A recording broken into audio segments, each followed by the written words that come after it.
जब भी हम दिल्ली या दिल्ली एनसीआर में एक टॉप प्राइवेट कॉलेज की बात करते हैं तो जेपी एक सामने निकल के आता है कि भैया इजीली कम परसेंटाइल या कम परसेंटेज पर हमें मिल भी जाता है, प्लेसमेंट में भी मचा रहा है आऊंगी। अगर हाईएस्ट पैकेज की बात किया जाए तो 60 लाख लिंक्डइन ने दिया था 2023 में, 82.8 लाख एटलांसियन ने दिया था और 1.15 सीआर अमेजॉन ने 2022 में दिया था। ये पिछले 4 साल के हाईएस्ट पैकेजेस हैं जो आप देख सकते हो। इस साल के अगर मैं ब्रांच वाइज हाईएस्ट पैकेज की बात करूं तो सीएससी का हाईएस्ट पैकेज लगा है, उसके बाद आईटी का लगा, सोचो ईसी इन एडवांस कम्युनिकेशन में 68% तक, ठीक है। तो कुल मिला जुला के जिनके 70% प्लस थे अगर उन लोगों ने अप्लाई किया होगा तो जेपी में कहीं ना कहीं एडमिशन हो गया होगा इलेक्ट्रॉनिक्स में, और जिनके 1 लाख प्लस रैंक थे उनका भी एडमिशन हो गया होगा कहीं ना कहीं इलेक्ट्रॉनिक्स, ईसी और उसमें।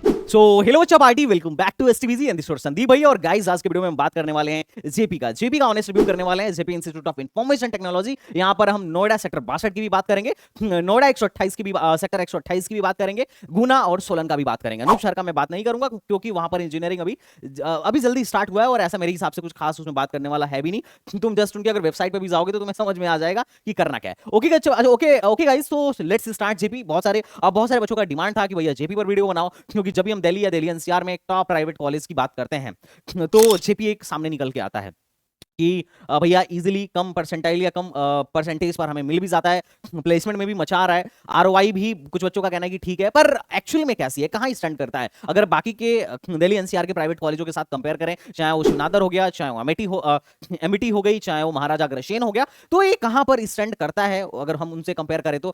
और साथ ही साथ जेपी में क्या सच में आरओआई ठीक है, क्या जिस तरीके से इंटरनेट पर हाइप है, क्या उस लेवल का कॉलेज है, इसके बारे में हम डिस्कशन करेंगे। और बाकी के जो इसके कैंपस हैं, क्या हमें वहां एडमिशन लेना हमारे लिए समझदारी की बात होगी या उस परसेंटाइल पर हमें उससे बेटर ऑप्शंस मिल रहे होंगे, इसके बारे में मैं डिटेल में डिस्कस करने वाला हूं। और गाइस यकीन मानो ये वीडियो देखने के बाद तुम बोलोगे हाँ भैया मतलब सॉलिड वीडियो है। तो अगर आप चैनल पर नए हो तो फटाफट सब्सक्राइब कर देना। ये वीडियो मैं अपने स्टूडेंट्स, अपने बच्चों के कॉलेज सेलेक्ट करने के पर्पस से बना रहा हूं। मेरा कोई भी इंटेंशन नहीं है कि मैं किसी कॉलेज, किसी यूनिवर्सिटी, अगर मैं दो यूनिवर्सिटी या कॉलेज को कंपेयर कर रहा हूं तो मैं किसी को ऊंचा या किसी को नीचा दिखाऊं। I don't have any intention. तो प्लीज अगर कोई कॉलेज वीडियो देख रहा हो तो भैया इस चीज पे मेल मत कर देना कि अरे तुम ऐसा कैसे बोल सकते हो। I am just showing the data, whatever you have providing on your website, whatever the students are going to say, on the behalf of that I'm going to suggest my students कि which option will be best for them, how they are मतलब उन्हें उनके percentile पे कौन से college को किस तरीके से सेलेक्ट करना चाहिए, सिर्फ इस पर्पज के लिए है। बाकी तो भैया सिंपल बात है,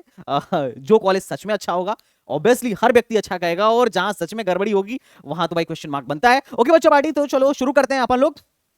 अगर मैं जेपी की बात करूं तो देखो 2001 में इसको स्टार्ट किया गया था और 2004 में डीम्ड यूनिवर्सिटी बन गई। अभी इसके 4 कैंपस हैं, तो 5, लेकिन हम 4 की बात करेंगे। अनूप शहर की I am not going to talk. उसकी वेबसाइट पर वैसे तो कोई जाएगा भी नहीं एडमिशन, जनरली जो लोग वीडियो देख रहे हैं शायद ना जाए। मैं जहां रहता हूं अलीगढ़ से पास में ही अनूप शहर, अगर कोई जाएगा भी तो वेबसाइट देखिए उसे समझ में आ जाएगा। ज्यादातर मेरे को लगता है कि लोकल के बच्चे एडमिशन लेते होंगे। अगर मैं बात करूं तो that is sector 62 campus, sector 28 campus, Solan campus और गुना कैंपस। ये 4 कैंपसेस अभी इनके हैं।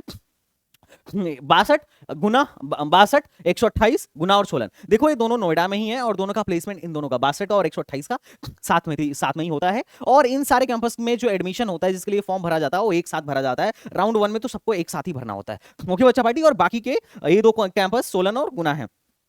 अगर मैं सेक्टर 62 की बात करूं तो देखो ये पहला इनका कैंपस है, वेल एस्टेब्लिश है और सबसे अच्छा यही है। अगर इसके टोटल कैंपस एरिया की बात करूं तो 15.5 है, बहुत बड़ा कैंपस नहीं है। और हद तो तब हो जाती है जब हम सेक्टर 128 की बात करते हैं, उसका कैंपस एरिया 6.42 एकड़ का है, जो कि बहुत छोटा है। अब सोचो, मैं आईआईटी गुवाहाटी से था, गुवाहाटी से हूं और मेरे कॉलेज का कैंपस एरिया 550 एकड़ का है।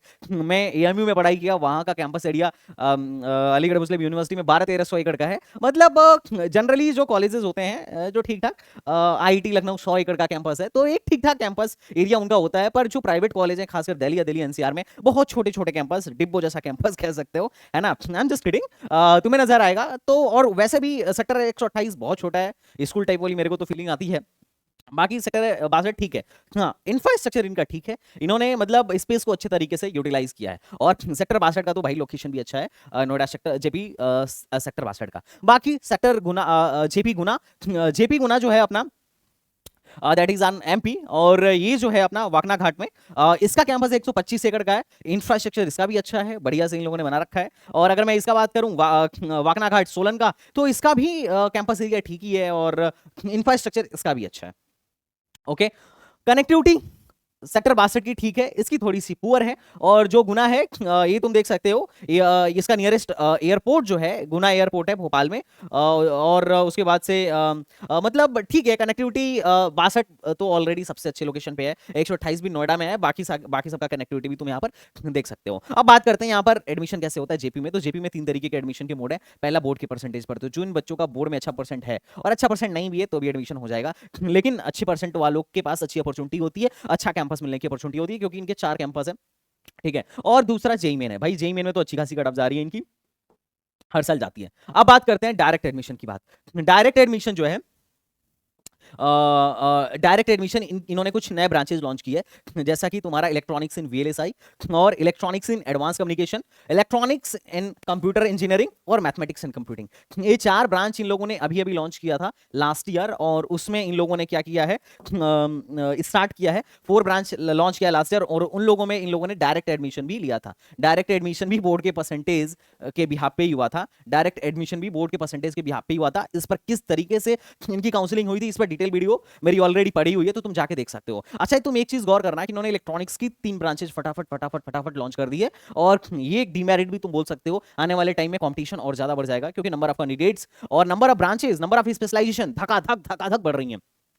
हम बात करूं कि अभी कौन से कैंपस में क्या क्या ब्रांच है और कौन कौन सी सीटें हैं, अगर उसके बारे में आप देखोगे तो कंप्यूटर इंजीनियरिंग में 780 सीट है और मैथमेटिक्स एंड कंप्यूटिंग में 60 सीट है। ईसी में 240 सीट है, वीएलएसआई में 60, एडवांस कम्युनिकेशन में 60, और यहां पर कंप्यूटर इंजीनियरिंग में 780 सीट है और इलेक्ट्रॉनिक्स में 120 सीट यहां पर है, जेपी 128 में।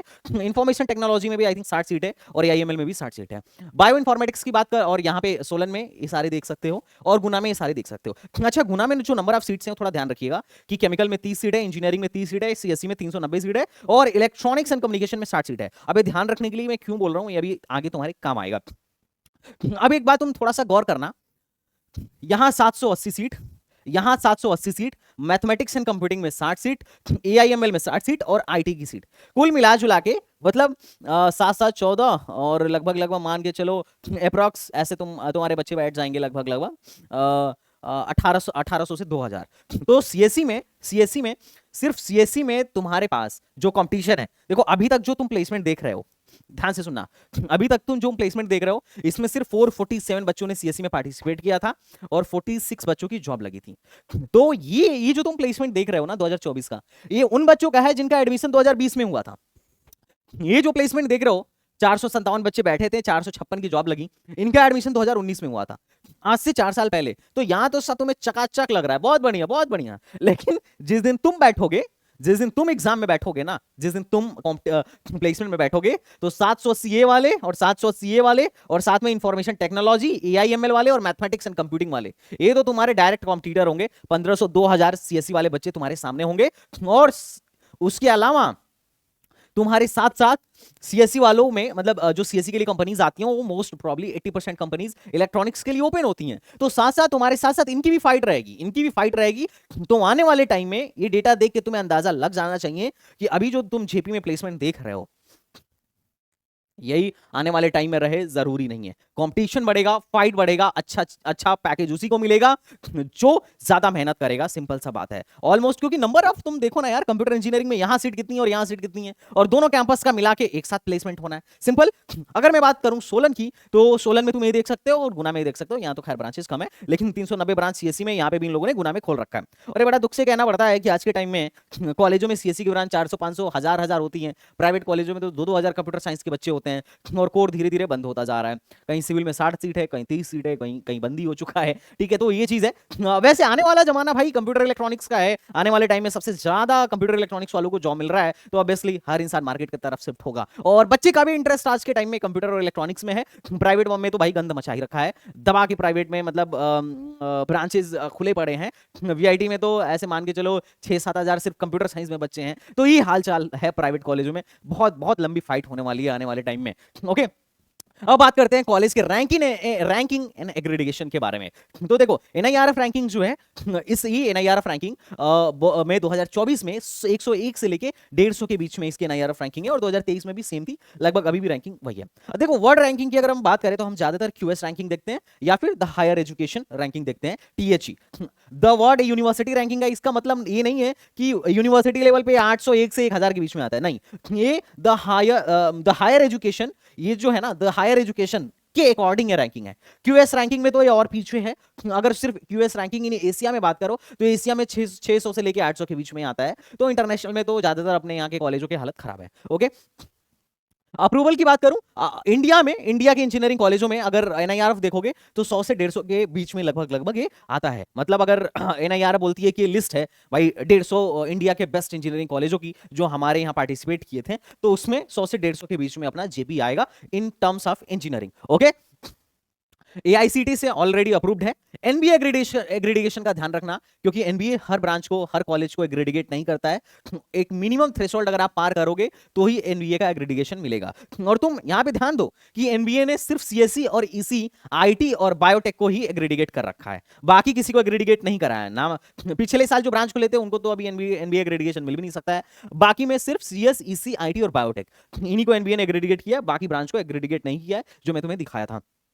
गुना कैंपस का कोई ब्रांच एनबीए एग्रीडिएटेड नहीं है। और बाकी सारी चीजें तो देख सकते हो कि CSC, EC, civil, biotech, information and communication technology are aggregated of Solan campus.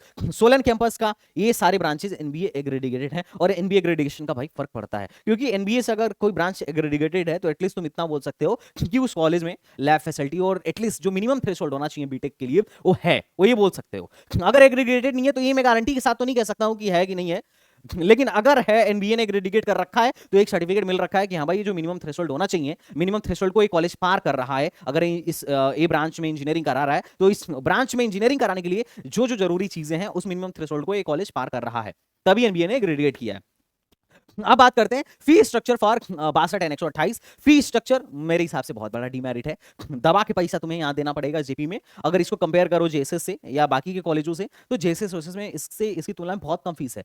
Most probably 10 lakh में पूरा बीटेक निकल जाता है, लेकिन यहाँ पे बीटेक के लिए 4 साल की जो फीस लगेगी 14,41,000, और हॉस्टल का 1 लाख पर सेमेस्टर अलग से। तो तुम 14 लाख, 14.5 लाख और प्लस 8,000, तो लगभग 22 से 23 लाख, 22 से 14 लाख प्लस 8 लाख जोड़ लो, 22 से 23 लाख, तुम 22 से 25 मान लो, 22 से 23 लाख तुम्हारे आराम से यहां पर जेपी में खर्च होने वाले हैं। बाकी caution money, development fees, admission charge, ये जो लगता है ये सब चोचला अलग है, मैं सिर्फ फीस की बात कर रहा हूं। तो टोटल यहां पे तुम्हारे 22 से 24 लाख आराम से जेपी में खर्च होंगे हॉस्टल वगैरह लेके। और अगर तुम और जेएसएस वगैरह से तुम कंपेयर करोगे तो जेएसएस वगैरह में तो सस्ता है, जेएसएस में मिला जुला के हॉस्टल वगैरह लेके 8 से 10 लाख में तुम्हारा मामला निपट जाएगा। अगर तुम इसको शिवनादर से कंपेयर करो तो शिवनादर से जेपी सस्ता है, शिवनादर इससे भी ज्यादा महंगा है। ओके, तो फीस ये है, और फीस को थोड़ा सा ध्यान दे लेना, क्योंकि अभी हम रिटर्न ऑफ इन्वेस्टमेंट की बात करेंगे कि आरओआई कैसी है जेपी की, और वहां से तुम्हें सब कुछ क्लियर होना शुरू होगा कि तुम्हें जेपी लेना है कि नहीं लेना है।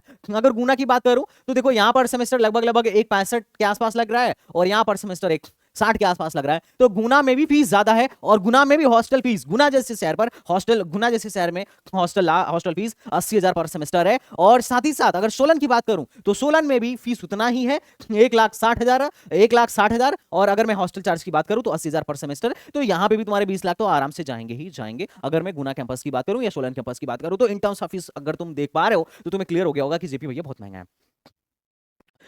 उसके बाद अब कुछ स्कॉलरशिप की बात आती है। कुछ लोगों के फीस कम हो जाते हैं, लेकिन देखो ये स्कॉलरशिप लेना उतना आसान नहीं है। वैसे इन लोगों ने बोल रखा है कि गर्ल्स के लिए स्कॉलरशिप इनके यहाँ स्पेशल है।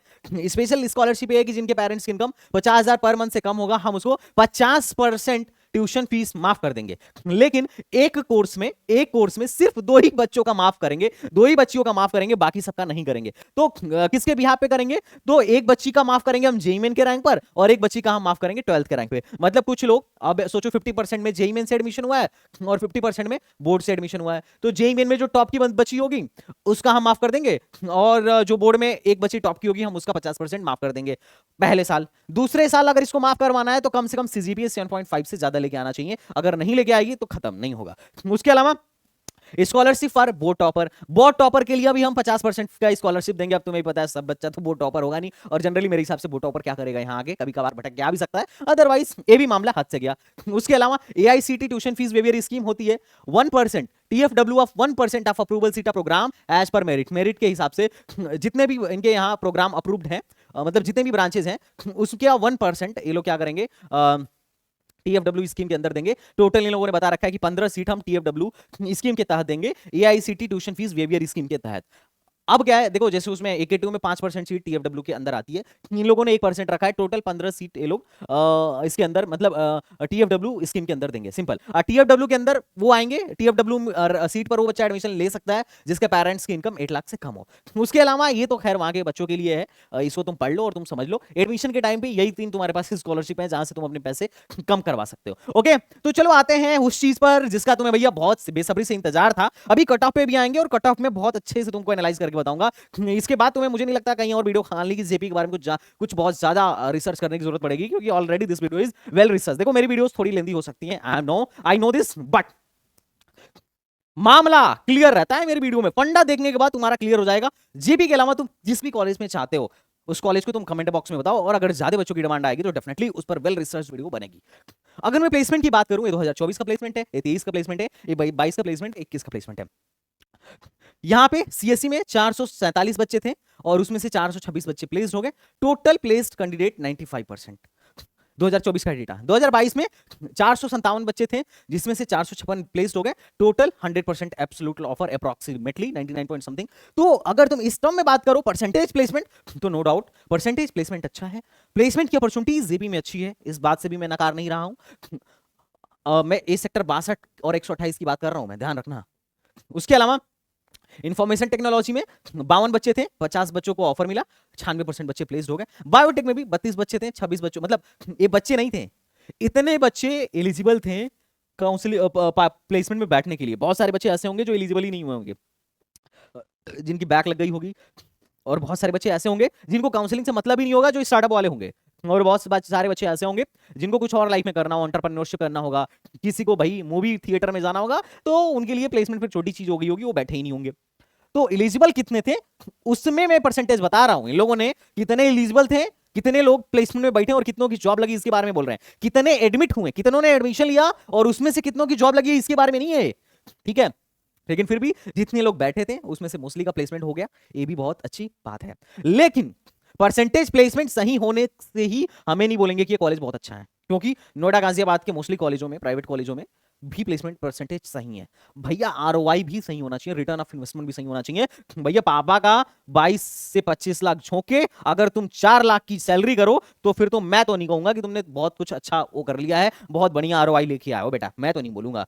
अब क्या आरओआई है इसके बारे में हम थोड़ा सा डिस्कशन कर लेंगे, बाकी तुम पिछले 2 साल का डेटा यहाँ पे देख लो।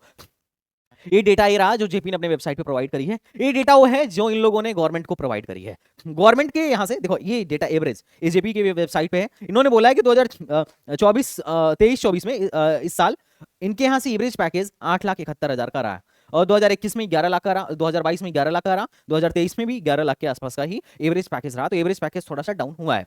अगर मैं बात करूं मीडियन सैलरी का जो इन्होंने एनआईआरएफ को सबमिट किया है, एनआईआरएफ को जो सबमिट किया है, तो मीडियन सैलरी इस साल की रही है 6.5 लाख, और ये इफेक्ट है। मीडियन सैलरी 6.5 लाख का मतलब ये हुआ कि मान लेते हैं अगर इनके यहाँ 100 बच्चे थे तो 50 बच्चे ऐसे थे जिनकी जॉब 6.5 लाख से कम पे लगी है, और 50 बच्चे ऐसे थे जिनकी जॉब 6.5 लाख से ज्यादा पर लगी। बात समझिएगा, 50 बच्चे ऐसे हैं जिस 6.5 लाख से कम की सैलरी में है, और 50 बच्चे ऐसे हैं जो 6.5 लाख से ज्यादा की सैलरी में है। इस बात को दिमाग में बैठा लीजिए। अब जो ये 50 बच्चे हैं ना जो 6.5 की सैलरी से कम पे काम कर रहे हैं, इनका घंटा कोई खास आरओआई नहीं निकल के आएगा। तुम सोचो, तुमने 24 से 25 लाख अपने पिताजी के उड़ाए और बाद में तुम्हें 4-5 लाख की जॉब मिली, 24 से 25 लाख अपने पिताजी के उड़ाए और बाद में तुम्हें 4.5 से 5 लाख की जॉब मिली, और तुम बोल रहे हो कि भैया ठीक है मिल तो गई प्लेसमेंट। या कुछ लोग ये बोलेंगे कि अरे भैया कोई बात नहीं, हम शुरू से शुरू किए हैं, आने वाले टाइम में तो हम लॉन्ग टर्म में चले ही जाएंगे। तो एक बात बता, मैंने एक बच्चे से पूछा कि भाई एक बात बता यार, तूने 20-25 लाख 30 लाख खर्चे करे और अभी तू इस कंपनी में, कंपनी का नाम नहीं लूंगा, 4.5 लाख की पैकेज पे जॉब कर रहा है, तो आरओआई तो तेरी बहुत खराब है। क्या हुआ था? तो उसने बोला कोई बात नहीं भैया, मैंने बहुत सारे ऐसे व्यक्ति से मिला हूं, मैं बहुत सारे ऐसे लोगों को जानता हूं जिन्होंने 3.5 लाख 4 लाख 5 लाख से सैलरी से शुरुआत करी और मेहनत किया और आने वाले टाइम में 10 लाख 20 लाख 50 लाख तक भी पहुंच गए इनका एनुअल पैकेज। तो मैंने बोला बात तो तेरी ठीक है। तो बोल रहा है मैं भी शुरुआत कर रहा हूं और मैं भी पहुंच जाऊंगा, कोई ऐसी दिक्कत वाली बात नहीं, बस मेहनत करने की जरूरत है। तो मैंने बोला भाई बात तो तेरी सही है, तो अगर तेरे को 3.5 लाख की जॉब करनी थी, 4 लाख 4.5 लाख की जॉब करनी थी, तो भैया यहाँ 25 लाख देने का मतलब क्या था?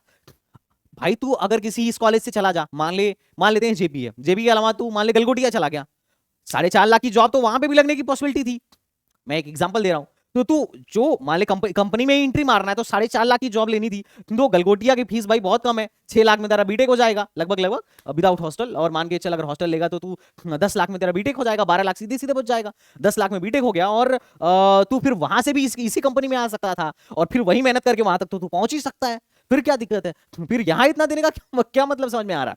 बट बच्चे इस चीज को थोड़ा सा एक्सेप्ट करने से भागते हैं। लेकिन देखो यार, मैं तो बोलूंगा आरओआई बढ़िया हो। अगर तुम middle class family, lower middle class family से हो, बिना आरओआई देख के कॉलेज मत लेना। लेकिन अगर तुम अच्छे फैमिली से हो तो ROI doesn't matter, college matter करता है, कॉलेज का स्टेटस मैटर करता है, कॉलेज का एनवायरमेंट मैटर करता है, क्योंकि आपके पास ऑलरेडी पैसा है। ठीक है, एनआईआरएफ डेटा बोलता है कि इनका 6.5 लाख का पिछले साल मीडियन पैकेज था और 2023 में 8.5 लाख था और 2022 में 7.6 एलपीए के आसपास का था। तो ये एनआईआरएफ डेटा था और एनआईआरएफ डेटा के अनुसार इस साल ओवरऑल सारे ब्रांच को मिला के 84% बच्चे प्लेस्ड हो गए। ये बहुत अच्छा परसेंटेज है, this is a good percent placement. क्योंकि यहां पर देखो बायोटेक भी तो है, बायोटेक लेके सब कुछ लेके 84% बच्चे प्लेस्ड हो रहे हैं। तो परसेंटेज प्लेसमेंट सरकारी आंकड़े के हिसाब से भी ठीक नजर आ रहा है मेरे को। और 2022 में तो 91% थे, वो भी ठीक था। तो मैं इस बात के सपोर्ट में हूं कि चलो परसेंटेज प्लेसमेंट यहाँ पर अच्छा है, नंबर ऑफ कंपनीज ठीक ठाक आ रही होंगी। अगर हाईएस्ट पैकेज की बात किया जाए तो 60 लाख लिंक्डइन ने दिया था 2023 में, 82.8 लाख एटलांसियन ने दिया था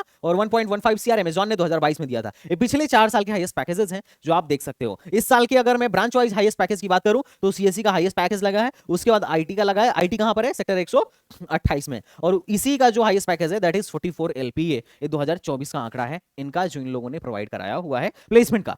अब ये चीज तुम थोड़ा सा देखना कि यहां से आरओआई का तुम्हें अंदाजा लग जाएगा। एक तो मीडियन पैकेज से ही आरओआई का अंदाजा लग जाएगा कि उन बच्चों के लिए मामला खराब है जिनकी 6.5 लाख से कम का पैकेज है। बाकी यहां पे कौन कौन सी कंपनीज कितना ऑफर कर रही हैं, 6 लाख से कम, 6 लाख से ज्यादा। देखो इन लोगों ने 6 लाख से कम, इनके यहां 6 लाख से कम 66 कंपनीज थी जिन्होंने 274 बच्चों को ऑफर किया था, 274 बच्चों को ऑफर किया था 6 लाख से कम का पैकेज। अच्छा 6 लाख से कम वाला इन्होंने नहीं बताया है। ऐसा भी हो सकता है कि बहुत सारे बच्चे ऐसे हो जिनको शायद 5 लाख से भी कम लगाओ, 4 लाख से भी कम लगाओ, लेकिन उसमें नहीं तोड़ा है। इन्होंने बोला भैया 6 लाख से कम ही रहने दो, उससे ज्यादा मत जाओ, उससे नीचे मत जाओ, उससे ऊपर का दिखा दो कि 6 लाख से लेके 13 लाख तक वो बच्चे थे जिनका ऑफर जो था मतलब 387 ऑफर ऐसा था। 104 कंपनीज ऐसी थी जिन्होंने 6 लाख से लेके 13 लाख के बीच में पैकेज दिया। अब देखो ये कंपनी 24 कंपनीज, ये ठीक ठाक कंपनीज है जिन्होंने 13 लाख से ज्यादा का पैकेज दिया।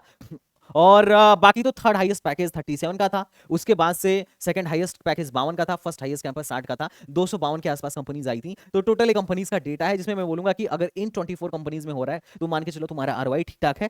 अगर इसमें हो रहा है 104 कंपनीज में या फिर मतलब ये इस पैकेज के बीच में मिल रहा है तो ओके ओके है। अगर इसमें मिल रहा है 200, इन जिनको 274 ऑफर मिला होगा, मैं बोलूंगा भैया कुछ खास फायदा नहीं है जेपी में पढ़ाई करने का। अगर मिडिल क्लास फैमिली से हो तो इसके अलावा तुम्हें दूसरे कॉलेज को प्रीफर करना चाहिए था उस टाइम पर। ओके, कौन कौन सी कंपनीज विजिट करती हैं यहां पर देख लो। और हर साल का है कि बहुत सारी, पिछली बार 37 कंपनी ऐसी थी, सिर्फ 37 कंपनी ऐसी थी जिन लोगों ने 400 से 7 लोगों को 6 लाख से कम का ऑफर दिया। मतलब ये बल्क में रिक्रूट करने वाली कंपनीज होंगी, ऑब्वियस सी बात है। तो तुम सोचो यहां पर बल्क रिक्रूटर ज्यादा मतलब अच्छा खासा आती हैं, तभी तो ये 400-500 बच्चों को एक साथ लेके जा पा रही हैं। और सिंपल फंडा है, सिर्फ जेपी नहीं, मैंने जो एनालिसिस किया है, चाहे वो अपना जेएसएस हो या एकेजी हो या काइट हो, ज्यादातर प्राइवेट कॉलेजों में, इनफैक्ट एसआरएम हो, बल्क रिक्रूटर्स में ठीक ठाक प्लेसमेंट होता है। और अंदर की बात बताऊं तो मोस्ट ऑफ द प्राइवेट कॉलेजों में ऐसा भी होता है कि कंपनियां आती हैं, बहुत सारे बच्चों को लेके जाती हैं, मान लो 50 बच्चों को लेके गई और उसमें से फाइनल 20 बच्चों को या 10 बच्चों को ही उन्होंने रखा और बाकी बच्चों को फिर निकाल दिया। ऐसा भी प्राइवेट कॉलेजों में बहुत ऐसे केसेस देखने को भी मिलते हैं। तो जब ये प्राइवेट कॉलेज में जाइए, इनफैक्ट गवर्नमेंट में भी ऐसा होता है, मैं नहीं बोल रहा हूँ गवर्नमेंट वाले दूध के धुले हैं, लेकिन जब भी आप जो भी कॉलेज डिसाइड करिए वहां के सीनियर से एक बार कंसल्ट जरूर कर लीजिए। बाकी अगर आपको कॉलेज डिसाइड करने में दिक्कत आ रही है, देखो हर चीज तो मैं यूट्यूब पे नहीं बोल सकता, सिंपल बात है, अगले दिन कॉलेज वालों का मेल आ जाएगा फटाफट। लेकिन अगर कभी दिक्कत आ रही है, कष्ट परेशानी आ रही है, तो तुम हमसे कंसल्ट कर सकते हो। वी आर मतलब ठीक ठाक काम चल रहा है इस फील्ड में। बच्चों से वादा तो यही है कि सबको उनके रैंक के हिसाब से बेहतरीन कॉलेज में पहुंचाऊंगा, एकदम सही जानकारी और मतलब जो बेस्ट ऑप्शन हो सकता है वही दिलाऊंगा। ओके बच्चा पार्टी, वो तो तुमने देख लिया। सेक्टर 62 सेक्टर 28 तुमने देख लिया कि भैया ठीक है, ये 3 पैकेज ऐसे थे और इसमें बहुत सारी कंपनीज ऐसी थी जिन्होंने 13 से 17 के बीच में पैकेज दिया, कुछ ने 6 से 13 के बीच में और कुछ ने इतने का दिया। 2023 में भी वही सिनेरियो था और 91 कंपनीज ऐसी थी 2023 में जिन्होंने पिछली बार 6 से 13 के बीच में 13 लाख के आसपास का पैकेज दिया था। बाकी 22 और 21 का डेटा तुम खुद से देख लो। अब थोड़ा सा ना इन पे गौर करना। बच्चे पूछते हैं भैया गुना कैंपस ले लूं, सोलन कैंपस में ले लूं, हमको ये 62 और 128 नहीं मिल रहा है, यहाँ पे सीएससी मिल रहा है, वहां ईसी मिल रहा है, किसको लूं? तो ये चार्ट देखने के बाद तुम्हें क्लियर हो जाएगा। सीएससी में इनके यहां से 272 बच्चे बैठे थे और जिसमें से 266 की जॉब लगी, 98% प्लेस्ड हुए। ठीक है, मैं इसको बुरा नहीं बोल रहा। 30 लाख इनके यहां से गुना से हाईएस्ट सैलरी थी। सीएससी के बाद के जितने हैं, थोड़ा इनके डेटा को एनालाइज करना बेटा। ईसी में 10 बच्चे बैठे थे और 10 की जॉब लग गई, 100% का प्लेसमेंट। अब बच्चा ये देख के बड़ा गच हो जाता है, खुश हो जाता है क्या? हाँ अच्छा, पिछले साल का डेटा देखो, ईसी में 18 थे, 9 की जॉब लगी, 50% का प्लेसमेंट। टोटल परसेंटेज ऑफर जो था, टोटल परसेंटेज ऑफर था 50% का था। एब्सोल्यूट परसेंटेज ऑफर देखो, ये टोटल ऑफर मत देखो, एब्सोल्यूट परसेंट, क्योंकि एक बच्चे को 2 से ज्यादा भी ऑफर मिलेगा तो टोटल ऑफर परसेंटेज ज्यादा दिख सकता है। एब्सोल्यूट देखो 50% का। अब बच्चा देखिएगा पिछली बार मात्र 50% बच्चे प्लेस्ड हुए थे, इस बार तो 100 हो गए, लेकिन बच्चे ने इस पर ध्यान ही नहीं दिया। पिछली बार 18 लोग प्लेसमेंट में बैठे थे और इस बार मात्र 10 ही लोग बैठे थे। और यहां पर सीट कितनी है इलेक्ट्रॉनिक्स की? एक बार जो जरा नजर डालना, कहां गया सीट? मैंने बोला भी था कि तुम थोड़ा इस पे ध्यान रखना। भैया सीट तो 60 है, ये क्या बवाल है? ऐसा क्या चल रहा है आपके यहां भैया कि अब देखो, यही नहीं, सिर्फ मैं इसी की बात नहीं, इसी की बात नहीं कर रहा, इलेक्ट्रॉनिक्स की बात नहीं कर रहा। मैकेनिकल में मात्र 6 बच्चा इनके प्लेसमेंट के लिए बैठा था। सीट मैंने तुम्हें ऑलरेडी दिखा दिया है और ये दिखा रहे हैं कि मैकेनिकल में 100% प्लेसमेंट हुआ। पिछली बार 12 बच्चा प्लेसमेंट के लिए बैठा और इस बार आधा बच्चा ही प्लेसमेंट के लिए बैठा है। पिछली बार 50% का प्लेसमेंट इन्होंने दिखाया था। इस बार के एडमिशन ब्राउचर में दिखा रहा है मैकेनिकल का 100% प्लेसमेंट। सिविल में मात्र 4 बच्चा प्लेसमेंट के लिए बैठा, पिछली बार 5 बैठा था और यहाँ पे दिखा रहे हैं 75% प्लेसमेंट, मतलब 4 में से 3 प्लेस्ड हो गया, 75% का प्लेसमेंट। और केमिकल में 4 में से 4 बच्चे थे, 4 बैठे थे और 4 प्लेस्ड हो गए, 100% का प्लेसमेंट। ये बच्चा दिख रहा है। रियलिटी क्या है तुम सोचो, ऐसा क्या हो रहा है? अब तुम अगर ये बात पूछोगे तो कॉलेज वाले शायद बोल सकते हैं कि भैया हमारे यहाँ ऐसा है ना, सिविल मैकेनिकल वाले इस कैंपस के बच्चे सारी सरकारी नौकरी की तैयारी कर रहे हैं, या फिर कोई गेट निकाल रहा है, कोई एसी फोड़ रहा है, या फिर कोई एमबीए करने जा रहा है, तो इसलिए शायद प्लेसमेंट में नहीं बैठते होंगे। लेकिन मैं ईसी में क्या बोलोगे तुम? ईसी में आपके दूसरे कैंपस में बच्चे दबा के कैंपस प्लेसमेंट के लिए बैठ रहे हैं और इस कैंपस में बच्चे प्लेसमेंट के लिए बैठ ही नहीं रहे। 60 सीट है और 60 में से 10 बच्चा प्लेसमेंट के लिए बैठ रहा है। पिछली बार 18 बच्चा प्लेसमेंट के लिए बैठा था और इस बार 10 बच्चा ही प्लेसमेंट के लिए बैठा है। भैया क्या सिस्टम है, क्या चल रहा है, मामला क्या है, माजरा क्या है? तुम सोचो, तुम खुद सोचो। जो लोग मुझसे पूछते हैं कि गुना में जाऊं, सोलन में जाऊं, तो इन ब्रांच का थोड़ा तुम हाल देखो कि ऐसा क्या चल रहा होगा। ये इस पे मैं कमेंट नहीं करूंगा। देखो बहुत सारी पॉसिबिलिटीज हो सकती हैं। ऐसा हो सकता है कि बहुत सारे बच्चे प्लेसमेंट के लिए एलिजिबल ही नहीं हो रहे, उनका बैक लग जा रहा होगा, या फिर यहाँ बच्चे वो पहुंच रहे होंगे जो लोकल होंगे, या फिर शायद बहुत अच्छे पढ़ने वाले बच्चे ना पहुंच पा रहे हो। क्योंकि अगर पढ़ने वाला बच्चा नहीं होगा तो बैक लगने की पॉसिबिलिटी बहुत ज्यादा है, रिस्पॉन्सिबल बच्चा नहीं होगा तो बैक लगने की पॉसिबिलिटी बहुत ज्यादा है, और अगर बैक वैक लग गया तो प्लेसमेंट तक पहुंचेगा ही नहीं, प्लेसमेंट में बैठने के लिए एलिजिबल ही नहीं है। पहला सबसे इंपॉर्टेंट चीज। दूसरा जो सबसे ज्यादा इंपॉर्टेंट, इससे भी ज्यादा इंपॉर्टेंट चीज ये है कि भाई ऐसा मतलब दूसरा ये भी हो सकता है कि शायद यहाँ के बच्चे भाई सरकारी नौकरी वाले हो, इनको इंटरेस्ट ही नहीं हो प्लेसमेंट में, है ना। तो पॉसिबिलिटीज तो बहुत निकल के आती हैं। अगर एक पॉसिबिलिटी की बात करूंगा तो हो सकता है कल कॉलेज मेरे को धरने लगे, ये यार तुम्हें क्या बोल रहे थे, तो ये मैं तुम पे छोड़ता हूँ। एनालाइज करने वाली चीज है। अगर इन कैंपसेस में जा रहे हो ना, अच्छे से एनालाइज करके जाना। तुम्हें इस बात की क्लियरेंस होनी चाहिए मेरे दोस्त कि यहाँ पे गुना कैंपस में क्या चल रहा है। ठीक है, और सेम चीज सोलन कैंपस में भी पिछले साल ईसी में 37 बच्चे बैठे थे और 76 बच्चे प्लेस्ड हुए थे, और इस बार सिर्फ 12 बच्चे ही बैठे हैं और 100% बच्चे मतलब इन्होंने 12 में 12 की जॉब लग गई और 100% का प्लेसमेंट दिखा रहे हैं। ठीक है, आईटी में 19 बच्चे बैठे हैं जिसमें से 24 बच्चे बैठे हैं, पिछली बार आईटी में 40 बच्चे बैठे थे। तो इस सिस्टम को थोड़ा सा तुम एनालाइज करना मेरे दोस्त। टोटल नंबर ऑफ ऑफर से देख के खुश मत हो, मैं बोलूंगा इसको भी देख के खुश मत हो, इसको भी देख के खुश मत हो, पहले एनालाइज करो भाई बच्चा ही कितना बैठ रहा है। 10 बच्चा बैठे और 10 की जॉब लग गई, है ना। तो इसको पहले तुम एनालाइज करो कि भैया 60 में से 10 ही क्यों बैठ रहा है, बाकी 50 क्या मतलब उन्होंने बीटेक ही छोड़ के भाग गए क्या? तो इस चीज को एनालाइज करना एडमिशन लेने से पहले, यहाँ के सीनियर से बात करके जाना, वरना बाद में अगर कुछ मामला हो मुझे मत कहना। सिंपल बता रहा हूँ, मैं नहीं बोल रहा हूँ जेपी खराब है या जेपी का कैंपस ठीक नहीं है, बिल्कुल ठीक होगा। मुझे थोड़ा सा रिलायबिलिटी वाली चीज है कि मैं देखो जब तक खुद श्योर ना हो जाऊं मेरा लड़का हो, तो मैं उससे जहां एडमिशन नहीं कराऊंगा मैं तुम्हें भी सजेस्ट नहीं करूंगा। बाकी तुम्हें जाना डेफिनेटली जाओ, तुम्हारी चॉइस है, बिल्कुल it's up to you. Okay, but मैं कहूंगा एक बार रिसर्च करके जाना, हो सकता है कि मैं रॉन्ग हूँ, और मैं रॉन्ग हूँ तो ज्यादा अच्छा है ना। अगर कॉलेज मैं हमेशा चाहूंगा कि हिंदुस्तान का हर एक कॉलेज अच्छा हो, हर एक कॉलेज। डेफिनेटली जेपी का तो नाम है भैया, सेक्टर 62 सेक्टर 28 का प्लेसमेंट तुमने भी देखा ही, गुना के कैंपस और इसके कैंपस में मैंने तुम्हें अच्छे से एनालाइज करके बता दिया, it's up to you. Okay, अब बात करते हैं इसके एडमिशन डिटेल की, कैसे एडमिशन होता है। तो 3 मेथड बताया, जेई मेन, 10+2 और डायरेक्ट एडमिशन। डायरेक्ट भी तुम्हारा बोर्ड के हिसाब से ही होता है, तो तुम एक साथ ले लो। रिजर्वेशन पॉलिसी में बता देता हूं, 15% सीट एससी की, 7.5 सीट एसटी की, no other reservation, OBC EWS no reservation. Okay, prime minister special scholarship scheme, 2 seat पर course at JIT Noida reserve for JK student. JK student के लिए एडमिशन थोड़ा सा आसान है, क्योंकि हर कोर्स में 2 सीट जेके स्टूडेंट के लिए रिजर्व्ड है, और ज्यादातर जेके वाली स्टूडेंट, जम्मू कश्मीर वाली स्टूडेंट के पास वैसे भी ज्यादा ऑप्शन होता है। तो अगर वो एक अच्छी अपॉर्चुनिटी ढूंढ रहे हैं, बहुत खराब परसेंटाइल भी आई है, बोर्ड में बहुत खराब मार्क्स है, तो भी मैं कहूंगा ट्राई कर लेना, हो सकता है तुम्हारा काम बन जाए। टाइम आई थिंक ज्यादा हो गया। एलिजिबिलिटी क्राइटेरिया तुम यहाँ पर देख सकते हो, यहाँ पे मैंने दिखा दिया, मिनिमम 60% मार्क्स चाहिए, और बाकी कैटेगरी वाले अपने हिसाब से देख लें। ओबीसी ईडब्ल्यूएस का तो यहाँ पर कोई मामला चलता ही भी नहीं है। ओके, अब मैं कट ऑफ दिखाता हूँ। इस साल जो सीएससी की कट ऑफ गई है, दैट इज 73836 गई है, और जेई मेन में 65,000 गई है। मतलब पिछले साल से इस बार कट ऑफ घटा है, पिछले साल से लो रैंक तक एडमिशन हुआ है, 2024 में ज्यादा लो रैंक तक एडमिशन हुआ है। ये लास्ट राउंड का डेटा दोनों का मैं दिखा रहा हूं, इस साल ज्यादा लो रैंक तक हुआ है, पिछले साल 65,000 पे ही बंद हो गया था। और बोर्ड में तो दोनों साल जो कट ऑफ गई है सेम गई है। इसी में इस साल 66% पे, जिसका बोर्ड में 66% था उसका भी एडमिशन हो गया था, पिछले साल 63% तक एडमिशन हो गया था। बायोटेक में 60% तक एडमिशन हो गया था, और पिछले साल 61% पे एडमिशन हो गया था। और बायोटेक में 129 तक एडमिशन हुआ था, 1,29,000 तक, और यहाँ पर पिछले साल 1,15,000 रैंक तक एडमिशन हुआ था। वीएलएसआई में 1,92,000 रैंक तक एडमिशन हुआ है, बिकॉज ऑलरेडी एनबीए ग्रेजुएटेड भी नहीं है और नया ब्रांच था, इसलिए लो रैंक तक एडमिशन हुआ। 5 साल वाले कोर्सेज भी है इनके पास, 1,28,000 सीएससी मिला था, और इंटीग्रेटेड ईसी 131 मिला था। ये मैं दोनों सेक्टर 62 और नीचे वाला सेक्टर 128 का तो मैं डेटा दिखा रहा हूँ। सेक्टर 128 में सीएससी 1,40,000 तक मिल गया था, और बोर्ड में जिनका 91 परसेंटाइल था उनको भी एडमिशन मिल गया था। और सेक्टर 128 में बोर्ड में जिसके 82% थे उसको भी एडमिशन मिल गया था लास्ट ईयर। और इलेक्ट्रॉनिक्स का भी तुम देख सकते हो। और यहाँ पर मैथमेटिक्स एंड कंप्यूटिंग 88% बोर्ड में, ये बोर्ड का परसेंटेज है, और ये जेईई मेन का परसेंटेज है। तो तुम देख सकते हो कि पिछले साल लगभग 1 लाख रैंक पर भी मैथमेटिक्स एंड कंप्यूटिंग जैसी अच्छी ब्रांच यहाँ पर जेपी में देखने को मिल गई थी। और बोर्ड में भी बहुत लो परसेंटाइल तक एडमिशन मिला, बोर्ड परसेंटेज तक एडमिशन मिला है। सोचो, ईसी इन एडवांस कम्युनिकेशन में 68% तक, ठीक है। तो कुल मिला जुला के जिनके 70% प्लस थे, अगर उन लोगों ने अप्लाई किया होगा तो जेपी में कहीं ना कहीं एडमिशन हो गया होगा इलेक्ट्रॉनिक्स में।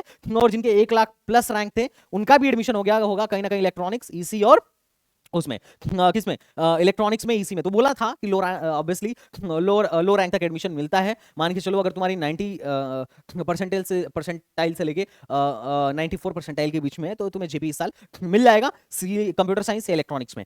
ओके, और ये पिछले साल का डेटा था, तो पिछले साल का डेटा और इस साल के डेटा को देखो, बहुत ज्यादा का तो वेरिएशन नहीं है, लेकिन फिर भी कंप्यूटर पिछले साल 128 पे ही बंद हो गया था, और इस साल कंप्यूटर साइंस की भी कट ऑफ घटी है, 140 तक गया था। और कंप्यूटर साइंस पिछले बार बोर्ड के परसेंटेज में 90% तक मिला था, और इस बार 91% कट ऑफ गई थी। तो कुल मिला जुला के जेपी की कट ऑफ थोड़ी सी घट रही है, और तुम इसी के आसपास का डेटा इस साल भी समझ लेना, क्योंकि 2 साल का अगर मैं तुम्हें डेटा दिखा रहा हूं तो इससे तुम्हें क्लियर हो गया होगा। देखो, इलेक्ट्रॉनिक्स 2,10,000 तक मिली थी, इस बार 2,47,000 तक मिली है। तो यहां से तुम्हें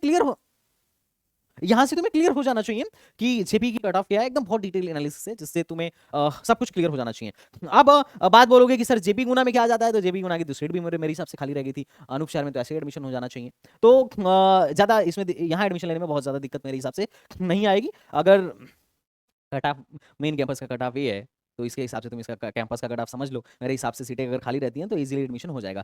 बाकी तुम फैसिलिटीज देख सकते हो, जेंडर रेशियो 77:23 है, बाकी अदर कैंपस का है दिस एंड दैट। बाकी मतलब कुल मिला जुला के अदर कैंपस, मतलब बाकी ये फैसिलिटीज है जी में हॉस्टल है। वीडियो लंबी हो रही है तो मैं जल्दी से इसको कंक्लूड कर रहा हूँ। हाँ, एलुमिनाई की बात करते हैं, इनको तो पहचानते ही होगे, पहचानते हो कि नहीं इनको? कृति शनन 2011 में यहीं से भैया पास आउट हुई हैं, तो एलुमिनाई रिकॉर्ड अच्छा है भैया जेपी का। साथ ही साथ जसप्रीत सर हैं, ये फाउंडर ऑफ विजुअल एआई, 2013 में यहाँ से पास आउट हुए थे। और रिया रस्तोगी जी 2015 में यहाँ पास आउट हुई थी। और मैं अगर बात करूं कि देखो, यहाँ से मैं सोलन और गुना की बात नहीं करूंगा, 62 128 की बात करेंगे, क्योंकि तुम्हें आइडिया तो लग ही गया होगा कि एडमिशन लेना है कि नहीं लेना है, कि क्या करना है, तुम्हारे ऊपर है। बाकी अगर मैं बात करूं, बाकी कैंपस अच्छा है, सोलन और गुना का कैंपस अच्छा है। बाकी सेक्टर 28 और सेक्टर 62 का है, तुम्हें फैसिलिटीज दिख जाएगा कि कहां पर क्या है कहां नहीं है, इसको तुम अपने हिसाब से देख लेना। बात करते हैं प्रोस का। नो डाउट जेपी का प्लेसमेंट ठीक है, और मेरे हिसाब से अगर तुम देखो जेपी में अगर तुम जा रहे हो, बहुत अच्छे फैमिली से हो, मैं कहूंगा जाओ, बढ़िया ऑप्शन है। अगर बहुत अच्छे फैमिली से नहीं हो, मैं कहूंगा भाई फिर अपने दिल पे पत्ता रख के जाना, क्योंकि देखो आने वाले टाइम में कंपटीशन ज्यादा है, करना तुम्हें अपने दम पर पड़ेगा। हो सकता है कॉलेज थोड़ा एनवायरमेंट दे दे, थोड़ी अपॉर्चुनिटी दे दे, कंपनीज बुला दे, लेकिन फोड़ना तुम्हें अपने दम पर पड़ेगा, क्योंकि आने वाले टाइम में कंपटीशन बढ़ेगा। फोड़ना तो अभी भी जो इस समय वो वहां बच्चे फाइनल ईयर में है, जो कर रहे हैं ज्यादातर केस में अपने दम पे ही कर रहे हैं, और तुम्हें भी आने वाले टाइम पे अपने दम पे ही करना पड़ेगा। अगर तुम इस बात के लिए वो हो तो भैया जेपी जाओ, नो डाउट। एनसीआर में बाकियों से अगर तुम कंपेयर करो, एकेटीव के अंदर जितने भी हैं, जेएसएस हो गया, एकेजी हो गया, काइट हो गया, गलगोटिया हो गया, जेल बजाज हो गया, इनसे अच्छा ऑप्शन है जेपी।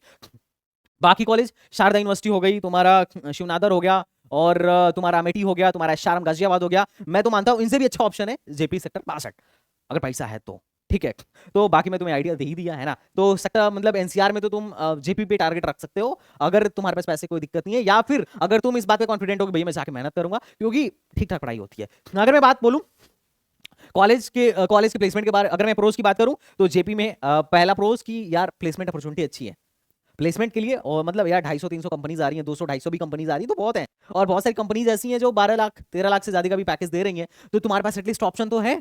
दूसरा, campus life, hostel life is good, खासकर 62 में, 128 की बात नहीं कर रहा हूँ। बाकी जिम वगैरह काफी मेंटेन्ड है, स्विमिंग पूल्स वगैरह सारी कुछ है, स्पोर्ट फैकल्टीज भी अवेलेबल है, फेस्ट वगैरह भी होते हैं, अच्छे होते हैं, इंफ्रास्ट्रक्चर अच्छा है with proper lab. Sector 62 branch में कनेक्टिविटी वगैरह भी अच्छा है, लोकेशन भी अच्छा है, और स्पोर्ट्स फैकल्टी तो अच्छा है ही। कौन में अगर बात करूं तो पहला कौन से भैया, प्लेसमेंट बहुत हाई है। और उसके बाद only Jaypee Noida campus are good, other campus Jaypee 128 जो है मतलब प्लेसमेंट साथ हो जाता है, पर उसके कैंपस लाइफ के हिसाब से उतना अच्छा नहीं है। बाकी अगर मैं कैंपसेस की बात करूं, चाहे गुना हो गया या सोलन हो गया या अनूप शहर हो गया, आई विल नॉट रिकमेंड, मैं होता तो नहीं एडमिशन लेता वहां। और सेक्टर 128 जो है उसकी कनेक्टिविटी भी उतनी अच्छी नहीं है। बात करें अटेंडेंस पॉलिसी पर, तो देखो attendance policy should be a pros, it's not a cons, but बच्चे इसको कौन समझते हैं। तो देखो प्लेसमेंट पॉलिसी तो सॉरी अटेंडेंस पॉलिसी तो थोड़ी सी भैया स्ट्रिक्ट है, और अटेंडेंस का मसला है, कम से कम 75% तो एआईसीटी बोलती है। पर मेरा मानना क्या है, जो मुझे इन्फॉर्मेशन मिली है इंटरनेट पे, बच्चे कहते हैं अगर 65 तक भी मेंटेन रखे तो शायद काम बन जाएगा। ओके, तो और दूसरी बात, एकेडमिक प्रेशर आपको अच्छा देखने को मिल जाएगा जेपी में, और एकेडमिक प्रेशर की वजह से ही कहीं ना कहीं बच्चे थोड़ा सा एक्टिव हैं, बच्चे थोड़ा मतलब बच्चों का प्लेसमेंट भी ठीक ठाक हो जाता है, ये भी थोड़ा सा एक जरूरी चीज है। हाँ, ओवर अगर है तो ज्यादा तो फिर वो दिक्कत है, घातक है। आजकल वैसे भी आईआईटीज और बहुत सारे कॉलेजों में बहुत सुसाइड हो रहा है, लेकिन वैसे प्राइवेट कॉलेजों में ये सब सीन तुम्हें सुनने को मिलेगा नहीं, है ना। ये सब रियल प्रेशर जो है ना, तुम आईआईटी वाले बच्चे ही फील कर पाते हैं, ज्यादातर प्राइवेट केस में, प्राइवेट कॉलेजों में ये सब थोड़ा कम फील होता है। ठीक है, तो ओके बच्चा पार्टी, बहुत मेहनत लगी थी इस वीडियो को बनाने में, और अगर वीडियो अच्छा लगा हो तो लाइक एंड सब्सक्राइब करना। That's all from my side. और देखो यार, इस वीडियो बनाने का मोटिव कहीं से भी ये नहीं है कि मैं किसी भी यूनिवर्सिटी, किसी भी कॉलेज या किसी भी मतलब इंस्टीट्यूट के बारे में I am telling anything against them, मेरा ऐसा मोटिव नहीं है। अगर कुछ गलती से निकल गया तो I am sorry for that, but video बनाने का मोटिव ये था कि बच्चा जो भी जिस भी प्राइवेट कॉलेज में एडमिशन लेने जा रहा है या गवर्नमेंट कॉलेज में एडमिशन लेने जा रहा है, वो अपने करियर को चूज करने जा रहा है, वो अपना करियर एक तरीके से उसका करियर उस कॉलेज पे डिपेंडेंट होने वाला है। तो मेरा मानना है कि बच्चे को बहुत सोच समझ के चूज करना चाहिए। तो ये वीडियो सिर्फ उस पर्पज के लिए है, तो don't take it otherwise please. तो चलो बच्चा party, this is all about Jaypee and thank you so much. और अगर वीडियो अच्छा लगा हो तो लाइक सब्सक्राइब करना, और बाकी किस कॉलेज के बारे में तुम डिटेल रिव्यू चाहते हो मुझे बता दो, नेक्स्ट वीडियो उस पर आएगी। चलो बच्चा पार्टी, बाय बाय, जय हिंद।